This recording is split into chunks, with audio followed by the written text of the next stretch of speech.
Work out on your own terms, prioritize compound lifts which work out a larger group of muscles, and fitting in gym time may take a little bit of sacrifice if you want even more accountability.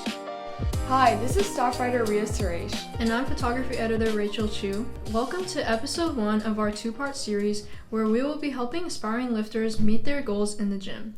In this episode, we'll go over finding a place to work out, creating a structured workout routine, specific exercises and the muscles they target, rep and set amounts, and stretching and recovery post-workout. Before you can start lifting, you need to find a place to work out. This can look like the gym, at home with weights, or to specific Capella High School students, that could be the weight room. Depending on your needs, you need to pick which one of these will work out best for you. The gym works for those that don't really have a lot of space in their house for weights or any workout equipment, and maybe they're looking to go with their friends and have a fun time.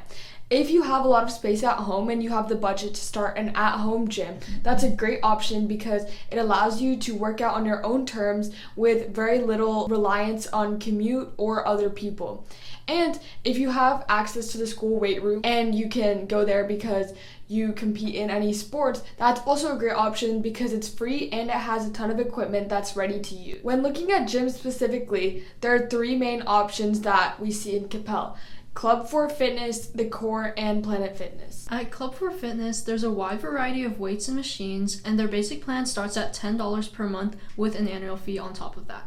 At The Core, Capella residents ages 10 to 17 pay $125 per year, and Planet Fitness has a free summer program for ages 14 to 19. The next step is to write your weekly schedule of which days to train for which muscles. For example, if you want to train legs more and you go to the gym 5 days a week, have 3 leg days out of the 5 days.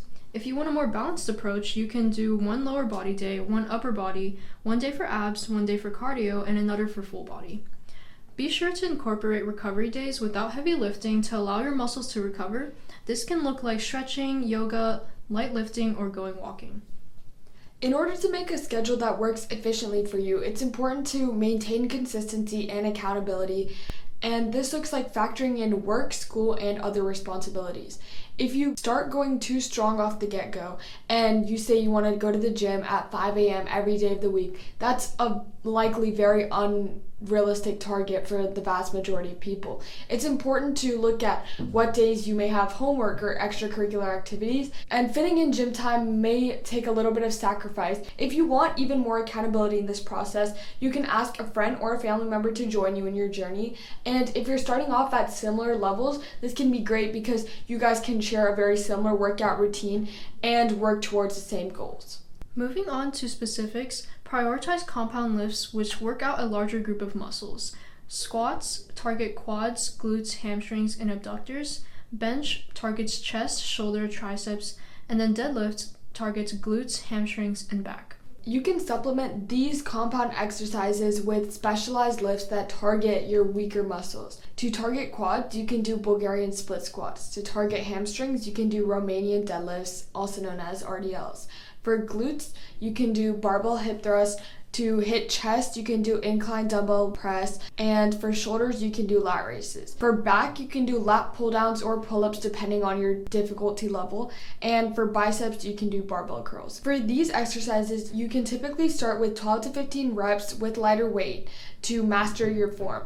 And then you can either record yourself or ask experienced lifters to watch you and ensure that you are doing the exercises correctly. And another way you can measure this is by making sure that you're feeling soreness in the muscles that an exercise is targeting. You should also not be feeling any pain in your bones. Once your form looks solid, you can do 6 to 8 reps for each exercise for intensity or 8 to 12 for volume, and then do 3 to 5 sets. Once you can do the upper end of the amount of reps, you can reduce the weight and then start at the lower end of the range again. Incorporating stretching and recovery into your workout routine is very important. According to Physical Therapy Center Clinic Manager for the Rhine Center for Sports Medicine and Rehabilitation, James Camaranos, it is better to stretch after working out or during non-exercise times. Instead of stretching, do dynamic warm-ups such as high knees, squats, lunges, biking, or elliptical. This increases tissue temperature and makes you ready for your exercise. Alright guys, to finish off today's episode, we have a joke for you. Rachel, why did the sad man start doing bench presses? Why? He had some things he needed to get off his chest. Okay. We hope you enjoyed today's episode, and we'll see you on the next one. Stay tuned for our next episode where we'll be giving you more advice on lifting.